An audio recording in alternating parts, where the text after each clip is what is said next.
After last week's thrashing by the defending Super Bowl champs, the Bears are leading the league in one statistical category. That is the number of players on the COVID list. And that list also includes head coach Matt Nagy, who may be off duty this week unless he tests negative. What does all this mean for the upcoming matchup with the San Francisco 49ers?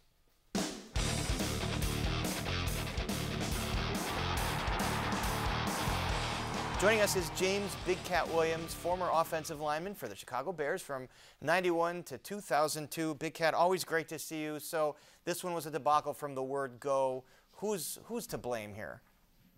Well, I think everybody had a part in that game. You come out and in the first quarter, you look horrible. You look at an offense that comes out, the first two plays are a tackle at the line of scrimmage by a guy that's unblocked. Second play is a safety blitz that nearly gets your quarterback's head knocked off, and then it's an incomplete. Punt return for 43 yards. They go right in and score after a 15-yard run and a couple passes by Brady, and a pass interference. So, it reared its ugly head early, but they were just, you script the first 15 plays of a game as far as offense goes. So for you to come out and run a toss to the short side of the field and not be able to get everybody blocked, for you to have two guys blocking one guy and a safety running free, that's a problem. Those are things that have to be cleaned up.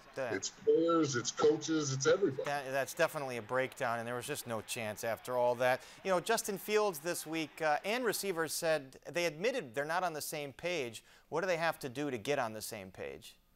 Well, I think you heard Fields talk after the game, and let me say that young quarterback coming out, being the first guy on the podium, still having his pads on, not avoiding anyone, and talking about how, I'm not going to let this break me down. I'm going to use this to help improve my game. I'm going to use this to make me stronger. And, these are the things that you want to hear from a young quarterback. These are the things that you want to hear from a leader in your locker room.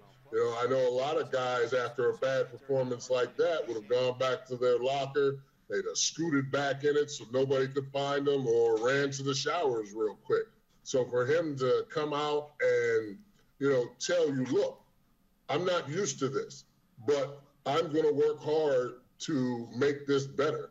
The Zoom meetings that now the receivers and himself are on as far as trying to clean things up.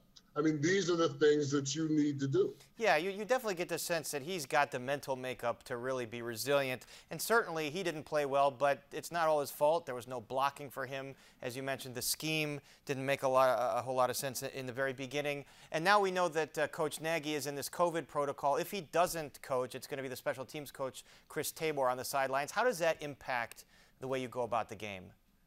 Well, I don't think it shouldn't impact him too much. Tabor is there to make the big decisions. Do we go for it on fourth down? Are we going to try an onside kick here? And, you would have to imagine that it's going to be a collaborative effort between not only him, but him and a couple other coaches. But, there are things that he's going to have to figure out for the first time. We don't know what his special teams duties will be, but I'd have to imagine he should be able to take care of his special teams duties and carry on as the interim head coach. We all know the McCaskies have never fired someone mid-season like this, or at least rarely. Do you think Nagy's on the hot seat?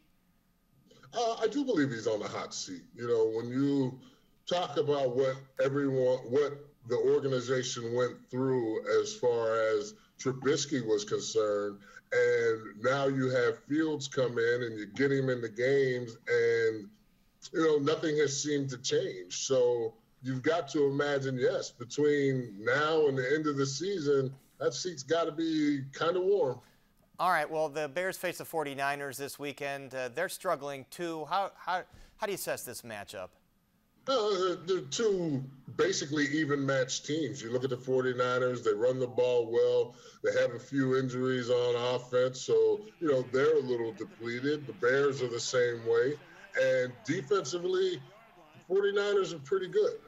They have some spots where they can be exposed, but, we're talking about the Bears being able to go out there and run the ball, but not only run the ball, make things happen from the run, make things happen off the run.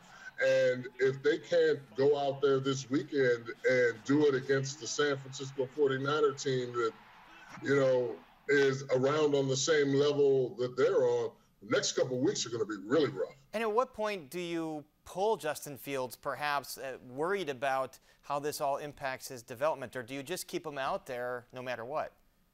I think him being on the field is the best learning experience for him. We talked about the first play as far as, even when he came to the podium, he said he did not see the safety blitz. That's something that he has to see. Right. I'm sure all week they talked about, look, Todd Bowles likes to blitz young quarterbacks, and that's exactly what they did from the opening snap of the game. There's no learning like doing. All right, a fearless prediction for this weekend. All right, I'm going to give the Bears the advantage this week, and we're going to go 17-14. I just think Herbert will be able to run the ball. They've got to make a few adjustments. I'd like to see some screens, some boots, some naked plays, and if they're able to do some of those things, it'll be a close one, but they might be able to pull it out. Slugfest. And, the Bears do have a history of coming back after these really bad defeats over the last couple of years and getting some big wins. All right, let's hope that happens this weekend. And our thanks to James Big Cat Williams.